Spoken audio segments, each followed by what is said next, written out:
here with Doug Chambers as part of Drastic Talks. I'm Courtney Cooper, a principal at Alate Partners. We invest in real estate tech companies across North America. So this will be a casual conversation. Doug, why don't we start with at the beginning? You can just tell us a little bit about yourself. Sure. Normally I would start this by saying, like, I live in New York City, but I don't live in New York City anymore. I'm one of the folks that did leave during kind of the beginning of the pandemic. So and moved upstate. So I am, one of the guilty parties relative to maybe a bit of a trend here around deurbanization. So I live in, I guess, upstate New York. Hudson, New York is the name of the town. But I am a born and bred kind of tri-state New York City person. I was raised about an hour north of the city, so south of where I live now. Studied mechanical engineering, focused on the first decade of my career in the construction industry as a project manager. And really on the backs of the experience of, frankly, being really frustrated with what I considered Groundhog Day back then, which was, every project having the same set of problems, the same set of frustrations, the same set of financial impact and schedule problems, et cetera, et cetera, et cetera. I actually quit my job in 2009 at the World Trade Center as a PM, as a mechanical project manager, with an idea. And at the time, the idea seemed pretty novel, which was that these pretty cool new things called smartphones should have a fairly significant impact on the way we do our jobs everywhere. So I guess I was right about that. But yeah, in 2009, working on a large construction project and having worked on large and small projects, I had just seen so many inefficiencies in the industry. So I started a company kind of on the backs of that called Field Lens. Ultimately, ran that company for 6 years, sold that company to WeWork, where I was very much introduced to the world of kind of more flexible real estate offerings and co-working, et cetera. Spent 2 years at WeWork and now kind of bringing together all of my different experience across construction, across SaaS, and across co-working flex office to work on a new company that is very much responsive to both the pandemic and what we believe to be the world kind of post-pandemic. Awesome. Thanks for the introduction. I think we'll sort of go a little bit chronologically. I want to come back to moving out of New York City, but let's start with Field Lens. So there's a lot of companies that are focused on construction tech right now. You were earlier to the game back in 2010, I believe. So maybe just tell us a little bit more about what insights drove you to start that company, and just a little bit more about what Field Lens did. Yeah. So I'll be really specific. So I was the MEP project manager on the New York Times headquarters in Manhattan from 2003 to 2008. I was pretty young to be given the level of responsibility that I was on that project, but for a variety of reasons that happened. And I actually there's a specific story from that job that I used to tell when I was just pitching Field Lens in the very beginnings. But the story goes that probably in 2007, we were close to, the building had been topped out. We were pretty far along on the interiors, mechanical systems, elevators, et cetera, et cetera, et cetera. The New York Times was actually moving into the building on the lower floors and occupying it. And on the upper floors, I, as a kind of young, aggressive project manager, made a mistake that if I ever go back into that industry directly, I will never make again. But the mistake that I made is I scheduled a test on a Friday that involved water. And I learned my lesson the hard way to never do that. Anyway, long story short, we did a pretty significant test of a sprinkler system and created a giant flood. And that giant flood was created because there was a valve that had never been installed where it was supposed to be installed. It ended up, I don't know, tens of thousands of gallons worth of water damaging fire alarm control panels. Like, water always finds its way to the worst possible places, and millions of dollars worth of delays and issues, et cetera. And anybody that's in the construction industry here's a story like that. It's like, yeah, big deal. That's called like Monday through Friday. Stuff like this happens all the time. The worst thing about that particular issue is that the issue that caused the flood was a known issue. It was documented. It just got lost in the shuffle, which is still is such a common problem in the industry, but 10 years ago was such a common problem because there was no centralized place for all of the stuff, all the conversations, all the issues, everything. There was no centralized place, or if there was a centralized place, it was a file cabinet in a job site office that was covered in dust. And so having left the New York Times building when that job was done and being hired to do a similar role at the World Trade Center, and then actually like witnessing the same levels of mistakes, although earlier on in the project where we were like screwing up and pouring concrete without an approval, and at the World Trade Center, as you can imagine, the concrete was extremely high PSI concrete with tons and tons of metal and steel in it. So like if you pour it incorrectly, fixing that was a massive mistake as well. And so just seeing this continue to happen, and then literally getting my first smartphone and like downloading an app that I didn't know what that was in 2009. Like that wasn't the thing, right? And seeing like, you know, at the time, what seemed like amazing applications and now would seem absolutely awful, of course, but seeing like, well, wait a minute, like there's a new way to like communicate with people, and you can see pictures and videos and things on these phones. And again, this sounds so like boring right now, but in 2009, it was like, wait a minute.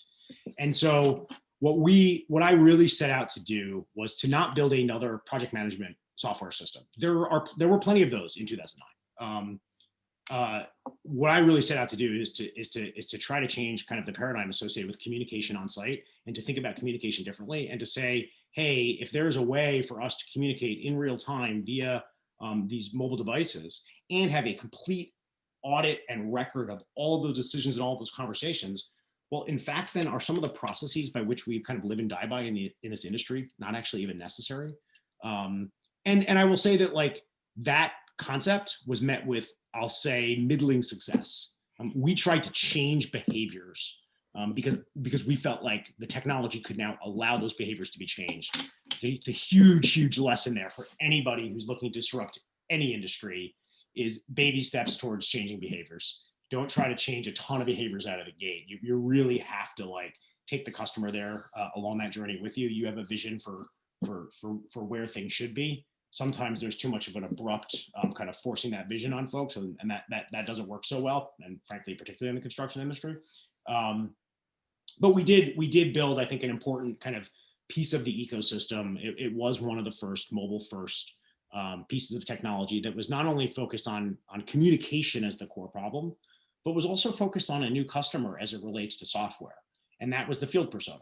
The field persona didn't get software, you know, and if the field persona did get software, it was like surveying software, that type of thing. And of course, over the last decade, you've seen an explosion of many amazing companies, many, maybe less than amazing companies, but regardless, an explosion of technologies and services out there for both the field persona and the office persona, all on the backs, of course, of what's been happening with mobile technologies, as well as now, you know, machine learning technologies, artificial intelligence, et cetera, et cetera. I mean, and frankly, you know, I always say, like, you know, the unsung hero of a lot of this tech is what's happened with batteries, and the fact that we can have these devices on job sites that have high levels of connectivity, have amazing cameras on them, and they can actually, like, you know, stay powered all day. Because that was the other issue that I recall at the New York Times headquarters, where I was operating off of a BlackBerry, but really two BlackBerries, because your one BlackBerry wasn't even gonna get you through the day from a battery perspective back then. So anyway, that's a little bit on the early kind of genesis of FieldLens. That's awesome. Yeah. I mean, I think it's really interesting because in prop tech, you know, there's been an explosion. There's lots of talk about it, lots more companies than there ever have been before. Some people consider construction tech part of that. Some people consider it separate. But one of the questions I get all the time is, you know, we've been hearing a lot about this, but haven't really been seeing it change. So I'm just curious, you know, from your perspective, have we seen a massive change since 2010 or not? And then beyond that, like, what are some of the sort of levers or challenges to change? Yeah, we have not. I will say that, like, I mean, ultimately, we, when I say we, the FieldLens team, our investors, the whole team, investors, team members, customers who were part of the team and really helped us figure out what the heck we were doing. Ultimately, I think our impact was small. I think most of the software companies, even some of which are multi-billion-dollar market cap companies, the impact is still small. It's still largely impacting what I'll call, like, you know, call it like the office-based side of operations. Like, we haven't fundamentally changed how buildings get built. We haven't fundamentally changed how buildings get designed, nor have we fundamentally changed how they get run. You know, I think we've had a huge impact on, again, the efficiency of a certain segment of the workforce, including people in the field, but more at a management level in the field. I don't think we've ultimately, I know that we haven't ultimately changed, again, the activities, the data activities of the human beings that are actually, creating these facilities, nor have we actually changed the underlying activities themselves. So I guess that's the negative things to say. The positive things to say is I think it's coming. Prefabrication and modularity is something you're hearing a lot more about than we did a decade ago. And I believe that there are, economic reasons and issues and macro things that are happening all around us that will now force us to take what we've done so far as it relates to efficiency and technology and actually step up our game and really have an impact on the way things get built, designed, built, and run. We just won't have a choice. I think there's enough problems in our world related to economic disparities, related to housing specifically, relating to now, potentially some sense of de-urbanization, or at least people moving around, and we have to now recover from this pandemic. And the construction industry, as it's been operating historically, simply is not efficient enough to meet our needs going forward. And not to mention, just to pile on here, energy, and thinking about actually generating energy in a significantly more efficient way, distributing that energy in a more efficient way. So there's so much to be done, and there is so much happening as it relates to technology becoming more and more powerful, that I actually am very optimistic about the next decade or two and the impact that it will have. That's great. And I mean, I think that we're feeling that and seeing that everywhere. I think every article or every person that you hear talk about the pandemic is talk about how the trends that it has accelerated. So I think that we're seeing that in every sector, and construction being one of them. If you were talking to founders, or if founders are listening to this who are starting a company in the construction space, what advice would you have for them about, things that you've learned about working with people in the industry, whether that's field staff, other companies? Like, to me, construction requires so much collaboration between all of the different parties. So curious if you have any thoughts around, what it requires to being successful in the space, and whether it's really based on, having the best technology, or if there's other factors that they need to manage. There's definitely other factors they need to manage. I mean, I think it's not a secret that the construction industry is notoriously difficult to sell into. So why is that? There's so much local decision making. So local, and I mean local both from a geographic perspective, but also I don't necessarily know how to describe it, but if you think about any construction project, there's minimum 10 companies on that project. Often there's hundreds, or 50. Within each of those organizations are decision makers. And within each of those organizations, there are multiple projects, and many of those organizations have regional offices as well. And so anybody that's setting out with a new idea relative to innovation in this space, and thinks that they're going to sell, the top-down enterprise deal to anybody in the space, and it's just going to go like that, you're wrong. That is not going to happen in this industry. It's just not how the industry is set up. It's not how the industry makes decisions. It is very much an industry that to some extent is still relationship based, because, as you described, there is so much collaboration and communication that needs to happen on job sites. Trust matters. Those relationships matters.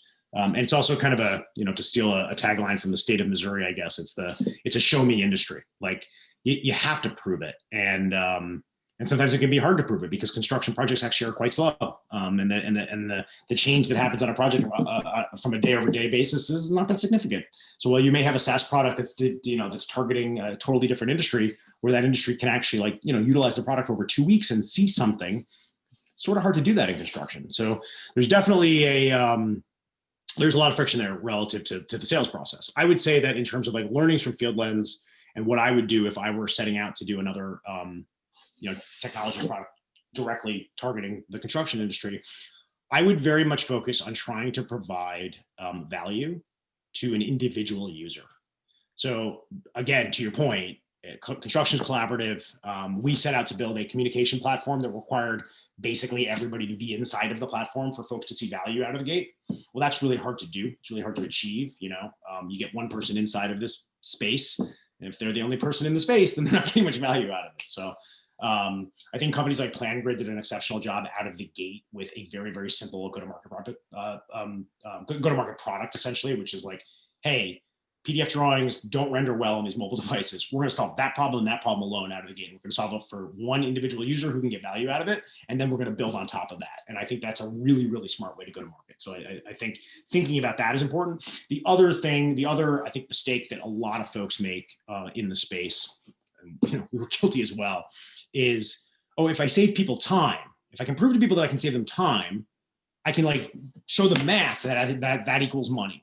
And while that may be true, it's not as compelling as you think on the buy side.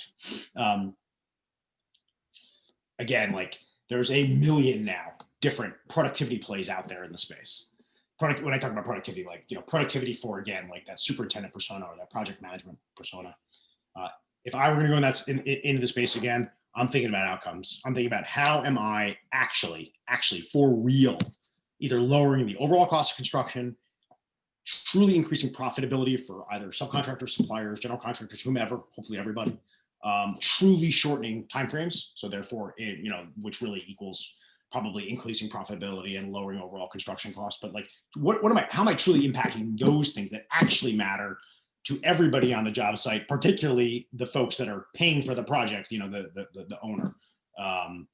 Too often, I do think that we get mired in, as did I, again, hey, this process is really painful. If I make it less painful, people will want the product, maybe, but that doesn't mean that you're going to have a huge impact.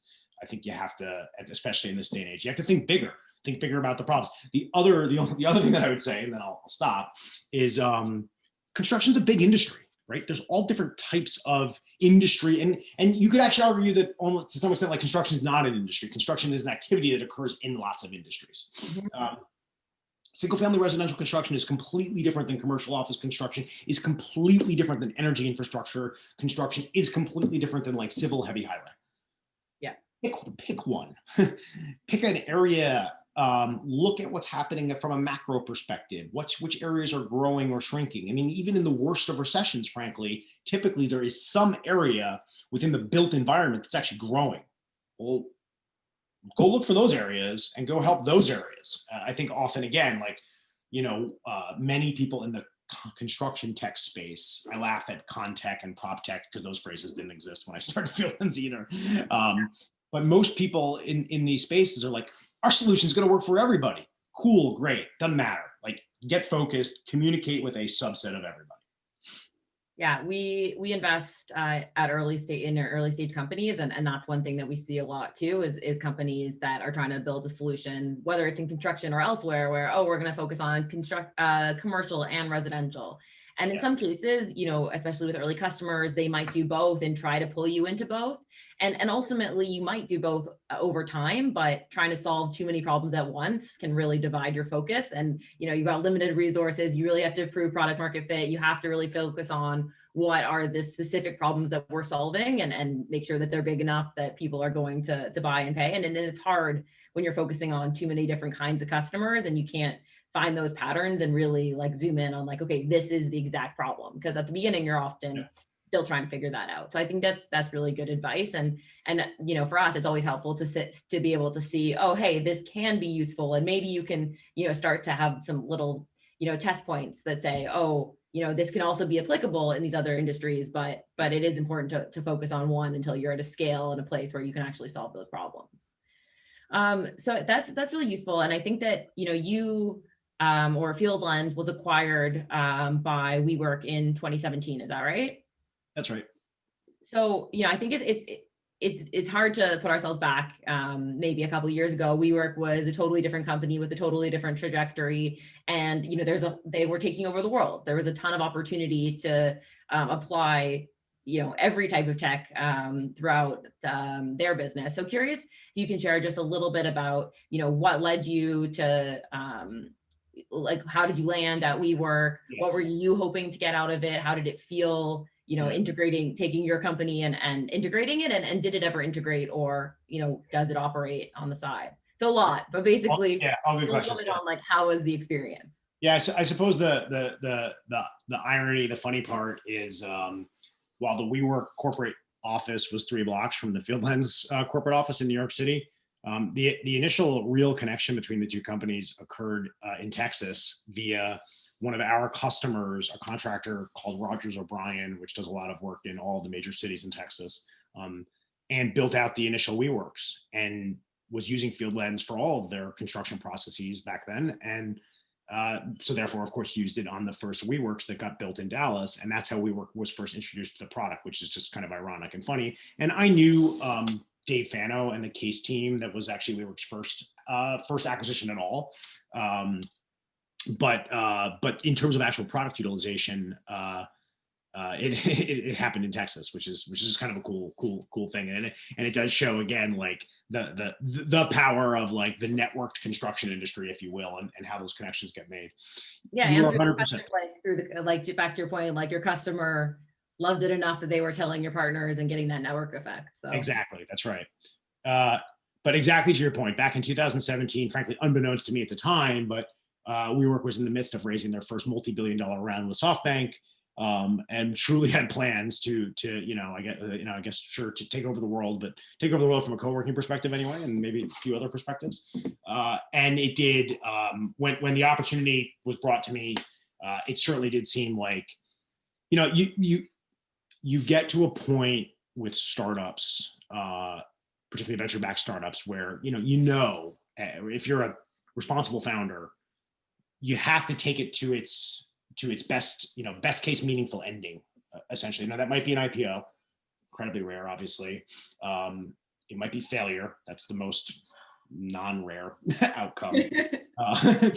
And if you really don't want it to be that, but you don't think that you've got a company here that is going to be a publicly traded company, then obviously finding the right acquisition partner is the answer, and is the right answer. And when the WeWork opportunity came to us, we looked at it as, yes, potentially a good financial outcome, because it did involve WeWork stock.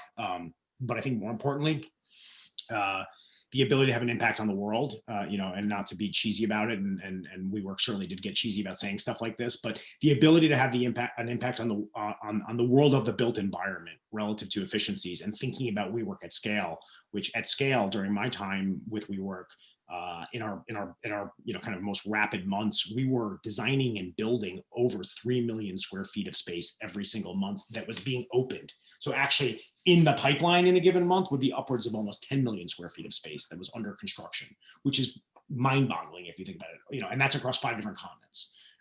So to be part of that, and to think about bringing in the Fieldlands technologies and then other technologies, and ultimately what the goal was to truly build an end-to-end solution specifically for WeWork, but that could be utilized by the outside world.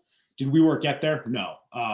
It's not. It's extremely well reported and understood that WeWork did have execution mistakes and errors relative to trying to go too fast, too big at certain problems. Did WeWork do a really good job of bringing in some great people and some great companies and building some great technology? Absolutely. And it always brought me pride, frankly, that Fieldlands, the sales and marketing activities for Fieldlands stopped the day we were acquired. However, the purchase and utilization of Fieldlands outside of WeWork did not stop, and in fact continued. There was very little churn out of from the original customers, and new folks onboarded as well, which I think is a testament to where the product was, but probably more importantly to where the team continued to take it over time. So we'll see what the future holds relative to that. Unfortunately, WeWork's not in the position that maybe it was financially before, and so we'll see what happens. I can't know, don't know, and frankly, to some extent, emotionally moved on from it. But the experience being at WeWork for those 2 years, there's plenty of negatives that you can read about. There were plenty of negatives, to be clear, but there were also a lot of positives as well. And one of the most rewarding things for me personally, I didn't really work on the Fieldlands platform after I got to WeWork, which frankly was fine. I had been doing that for quite a while. What I worked on was a new concept that we developed called Powered by We, which was a good idea, frankly. And the idea was, well, how can WeWork provide more services to large companies it can't just be inviting them into our co-working facilities or our flexible office facilities. We need to be able to come to them and to come to the facilities that are owned or leased by corporate America and provide them a better option for the design, construction, and operation of those spaces, not only to make that process more efficient, but also to end up with an end product that provides their employees as much engagement and happiness as they say they are getting when they actually get invited into a WeWork space. And so bringing that kind of machine, and that machine being both people-powered, tech-powered, partnership-powered, et cetera, but bringing that delivery machine, in our eyes was sort of like, a little bit different, but sort of like Amazon realizing that, hey, 15 years ago, we can actually take this infrastructure we've built and monetize it by selling AWS, right? And that was really the idea. Again, lots of reasons that things didn't always work out at WeWork that I don't need to get into. There's plenty of reading material on that. But we did have a pretty fast impact on the commercial office industry relative to saying there's a better way to do this. And it kind of alludes back to what we were talking about at the beginning of the conversation, which is there is a better way to do this. Commercial office is actually one of the most wasteful design and construction processes out there. Like, it is absurd that in 2020, we build out in 2020, maybe bad example, 2019, we build out office space at, sometimes upwards of $300 a square foot with all this glass and aluminum and sheetrock, et cetera. And then a couple of years later, or even a couple months later, in some cases, that layout doesn't work anymore. That design is stale. This isn't, so let's rip it all out and do it again and again and again and again. And that is wasteful across like every metric that you can think of. Really, commercial office is particularly bad at this. We were setting out to change some of that. Did we get fully there? No. The seeds of that change, however, frankly, have certainly made it into the new company that I'm working on, and many other companies that will actually flip the concept of how commercial offices are built and used on its head. I think we're just at the beginning of huge trends related to different ways to utilize and get efficiencies out of the commercial office space. I think you made a ton of interesting points there. And one is, like, to me, is always that WeWork showed the industry what was important to different kinds of customers, and so that there was a real market for a different level of service and space. And that, most companies don't know a lot, you know what I mean? They don't know a lot about designing real estate. They want to have a great place for their employees, but, it might not be their expertise when they're really small. It's the CFO and office manager are trying to figure it out. And then as they get bigger, they might build a team. But again, the teams that work internally, they do it for one space, whereas larger facilities managers and firms, they can, and companies like WeWork, they can start doing things over and over again. And, when, like, there's a lot of talk about occupancy centers and analytics and actually trying to use the way people work and design that into the space. Most companies don't design space enough to be able to use it. Exactly right. But WeWork did, and even WeWork trying to think about how do they have line of sight into all of the projects that they were doing around the world and allowing to share knowledge and project status, all those types of things. I think they point to where the future might be headed, even if WeWork wasn't able to deliver on all of it yet. Moving on, you mentioned, throughout your career, you focus on efficiency and communication and how do you do things better. Now, I thought it was quite interesting that you landed within the Powered by We team as part of WeWork. So I think there you learned a lot about designing space and what people are looking for. And from our conversations, that's part of what's led you a bit to the new venture. I know you're not ready to announce what exactly it is yet, but maybe tell us a little bit about the space you're going after and what are some of the trends that you've seen that have got you excited. Yeah, well, I'll make an analogy for you first, which is kind of riffing off of what you were just describing as it relates to kind of what WeWork exposed people to in terms of new thinking. The way that I think about, I guess, flexible office or the utilization of commercial office, I would say that in AWS terms, we're in about like 2007, 2008. So what do I mean by that? In 2007, well, here's exactly what I mean. In 2007, I was on the New York Times project, and when I wasn't flooding the building out doing that test on a Friday, the New York Times was building a data center on the 12th floor of that project in Times Square, a data center. So let's like break that down for a moment. Can you imagine in today's world, or again, even pre-pandemic. Any organization building a data center in prime commercial real estate in Manhattan, like, first of all, no, they would not build a data center there. They would build a data center, out somewhere in, first of all, but actually better climate, much cheaper real estate. Also, they wouldn't build a data center at all because they would outsource that data center to the likes of AWS or Microsoft or Google, et cetera, et cetera, et cetera. There's very, very few private companies today that build their own data centers and operate their own data centers. But in 2007, 2008, some companies were starting to use services like AWS or Rackspace, but most were not. I think real estate is still in that 2007, 2008 range. Or sure, some companies have realized the benefit of flexible workspaces. And listen, we've had companies like Regus around for a very long time as it relates to that use case.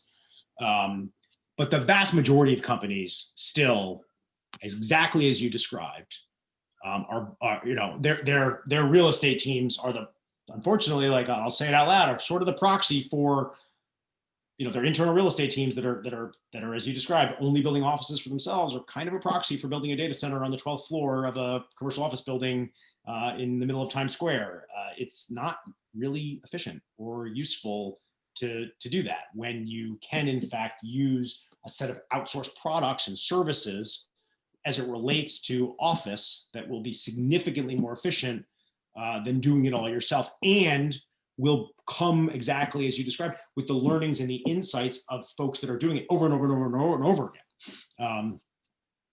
And particularly, answering your question, particularly in the new world that I guess myself and the team of folks that we put together to go after what we believe to be a new opportunity in the new world, in the hopefully post-COVID world, whatever that looks like. COVID has ripped a massive Band-Aid off, if you will, or I don't know what the right analogy is, but COVID has, well, my analogy that I make is COVID knocked us all off of the hamster wheel that had us commuting 5 days a week and being in a office for 8-10 hours, and to some extent dreading that, and to some extent not even dreading it because we didn't know any different. But that world that we lived in, frankly, we don't think it's going to exist anymore. We think that regardless of the virus itself, regardless of the state of a vaccine, et cetera, let's assume that all of that goes well and that we are completely out of this environment in a year, hopefully. It's hard to imagine that folks that have kind of experienced the positive benefit of having more of a hybrid lifestyle over the last year, even with all the negatives related to the pandemic, it is very hard to imagine that folks are going to go back to working the way they used to. And the proof is sort of in the pudding with kind of the early adopter type companies like Dropbox, who have announced not only work from anywhere, but work whenever you'd like to, outside of certain collaboration hours that they've documented for, based on kind of where you live. So there's a new world coming, and being responsive to that new world relative to a more distributed workforce, relative to a more hybrid kind of lifestyle from a work-life balance perspective, that new world will be even harder to fulfill for corporate occupiers if they rely on the real estate processes of old. It will be almost impossible. You're going to run around signing 7,000 square foot leases in residential neighborhoods all over the world to support what your employees now want and need. Seems like that might take a while. So that's what we're focused on. We think there's a huge opportunity to really think about, I don't think co-working is the right phrase or the right descriptor, but their real estate should be as liquid as servers are in Amazon data centers, and we believe it will be. And we've got a solution that we're working on that will be part of the process of getting real estate to be that liquid and to be that efficient. I want to dig into it a little more, but one of the things I think is interesting is we're invested in a company called Occupier, and they are creating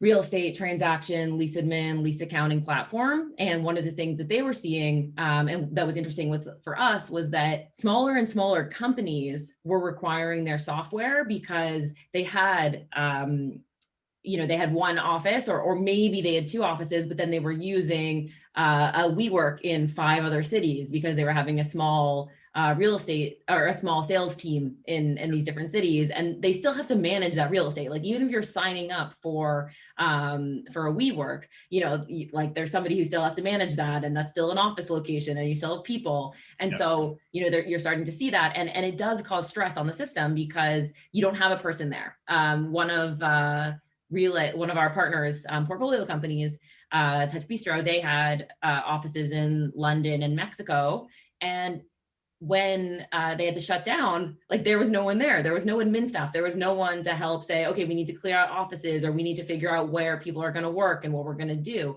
And so having some of these, some of our companies we've invested in, like Occupier, Eden, Lane, they all have services that support the real estate team or the office manager. But I think that, there's another angle that's a little bit different than just using WeWorks, and there's questions about where people are going to work. Is it going to be near home? Are they going to be more mobile? I think that there's an opportunity right now where every single company is thinking about their real estate strategy. That's never happened before in this way. And so I'm curious for you, like when you're starting to talk to companies or to people, what change are you seeing in the way they work? And I think that there's sort of this idea that you could have a fully remote company where everyone works everywhere and maybe people are traveling. There's the other idea that, the hub and spoke model. What are you hearing, and what are you kind of designing for? Yeah. Sort of unequivocally, we've interviewed well over 50 potential customers, or kind of what I'll call utilization customers. The buyer is potentially a different persona, but we've done deep dive interviews with well over 50 remote workers across the U.S. from all different kind of types of work.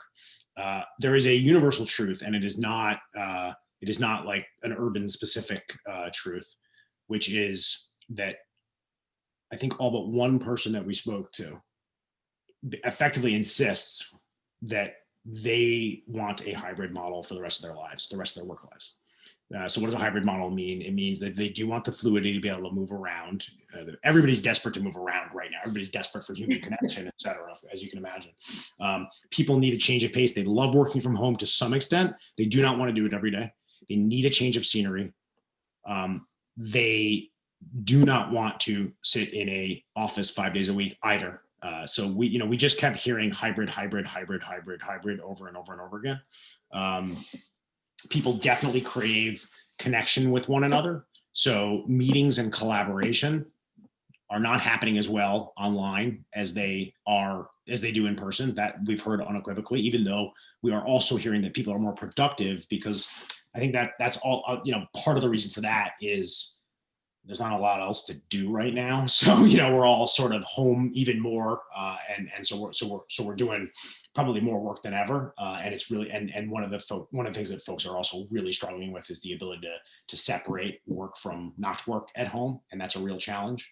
But the unequivocal thing that we just continue to hear is not going back to the old way.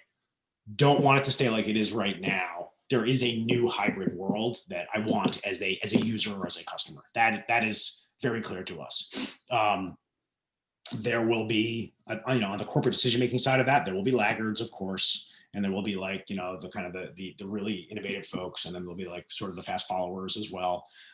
I believe, to your point, that there's a tremendous amount of opportunity to think about software, services, products, all related to this new hybrid lifestyle or work lifestyle, both for the employee, or for the kind of the end user, as well as for the management, as you just described. I sort of think of services like Okta as an example, or the kind of one login, right? Which were services that became necessities over the last few years as corporates start to use more and more SaaS products. You're kind of describing a similar thing here. Well, if corporates start to not think about a monolithic office, but rather a bunch of different products that ultimately come together and provide the physical infrastructure for their employees to work, how do you manage all that? I don't know that yet. Again, we're working on a piece of that. We're working on really standardizing a on-demand physical office product that is available close to home. So hopefully that is a big part of the solution, but it won't be the only solution. And we certainly know that, we will not be focused, as an example, at least out of the gate, on the hub. We're really focused on the spoke. But the hub's got a lot of changes to do. The hub actually has a huge opportunity because corporate offices generally have been, have had to be designed for everything, right? For individual work, for small team work, for big group gatherings, et cetera. And now you actually have an opportunity to say, well, the hub should be all about collaboration and all about like team culture, et cetera. And that's a great opportunity. It's also a great opportunity for cities, by the way, to think about like, well, maybe we actually do have an oversupply of commercial real estate, which short-term could be a lot of pain and economic issues there for sure, but real interesting opportunity to rethink the way that we organize our cities if we don't have to put every single, quote unquote, knowledge worker in a chair every day in the same spot, in the central business district. Boy, does that open up some opportunities. But certainly, so I guess the point is like, man, we have opportunities at the city scale. We have opportunities at the startup scale. We have huge opportunities for companies to think about their efficiencies. I mean, what are the two biggest drivers of operating expenses for every corporate out there? Basically, real estate and people. Those things are related. If you can now start to recruit and retain and employ people anywhere, well, that potentially can save you some money if you don't have to focus on like only core urban centers. And oh, by the way, if you don't have to give them, allocate real estate to them in those core urban centers, you can save money there as well. That's a huge deal. Yeah, I think it's interesting. Like, I think that for companies, there's going to be different kinds. Like, there's companies already, GitLab or GitHub, Envision, other Dropbox that are, that are further on the scale, focused on, remote work, and that can be core collaborations or work anytime, and they're more focused on a much more document and written culture, because they're not always having meetings because they have teams across the world. And that's how you really trap into global talent, by being able to hire anywhere. Some companies will go that direction, others won't. When you talk about what does hybrid mean? Like, hybrid could mean, and a lot of people, when I read the surveys, it seems like hybrid to them still means probably most people living in the same city. A lot of people talk about wanting to be in the office 1 to 2, 3, 4 days a week. So not every day, but so one version for some companies will probably be that people are in the office, that still live around the office. They still go to the main office on a frequent basis, but there's days that there aren't. And then there's companies that are going to reorient around people living in and working more sort of remote first or more virtual first.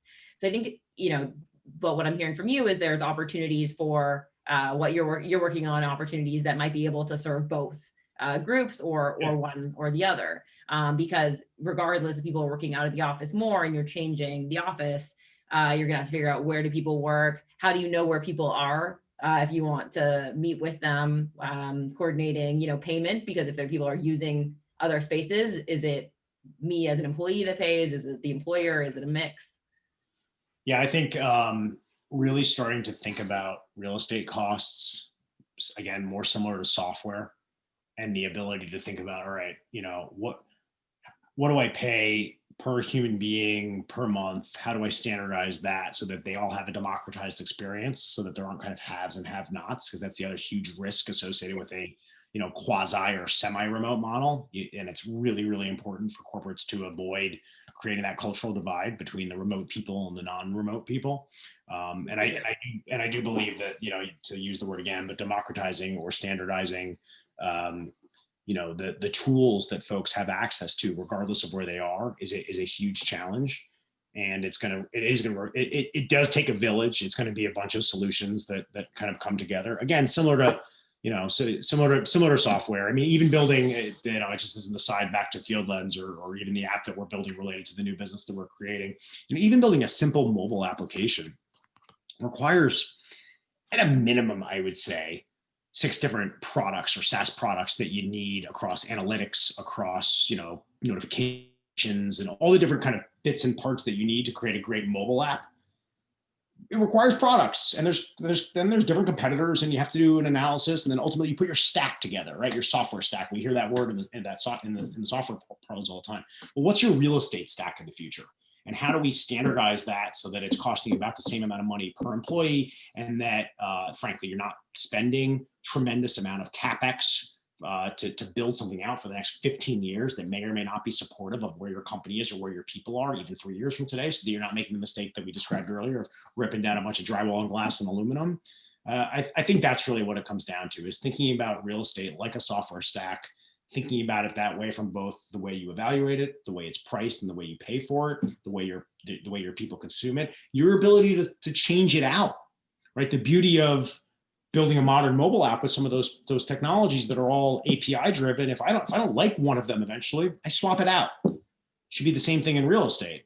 It's not historically. Yeah, swap it out in 7 years when the lease is up. That all has to change, I think. And I fundamentally believe that the pandemic is the opportunity to change it, because our consumer behaviors have been so dramatically changed.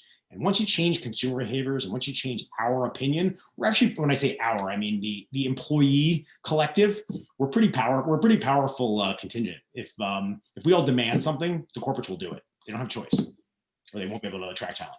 Yeah, it's still pretty hard to tell right now. There's a lot of noise. Right now we're locked at home, so you don't really have the ability to choose where you work. And I have 2 screens in front of me, and a proper work setup. Most people don't.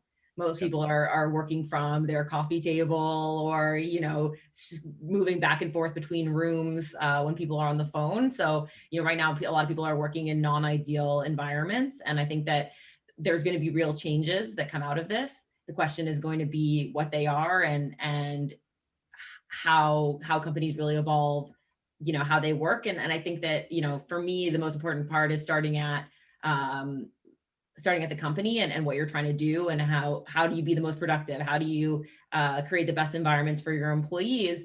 And then, from that becomes what's the role of real estate, and how do we think about how our real estate supports our ability to be a leading company, whether that's in terms of talent talent attraction and retention, in terms of productivity, all of those factors. And I think real estate has probably gone too far in the direction of open office, open floor plates. There's a lot of noise. As you mentioned, I think there's a lot of people who are saying, hey, working at home when I have to actually work and focus on one solo task, that's much harder to do in the office. So I think it's going to be really fascinating to see how companies evolve and how they change, and what the impact is on the real estate industry.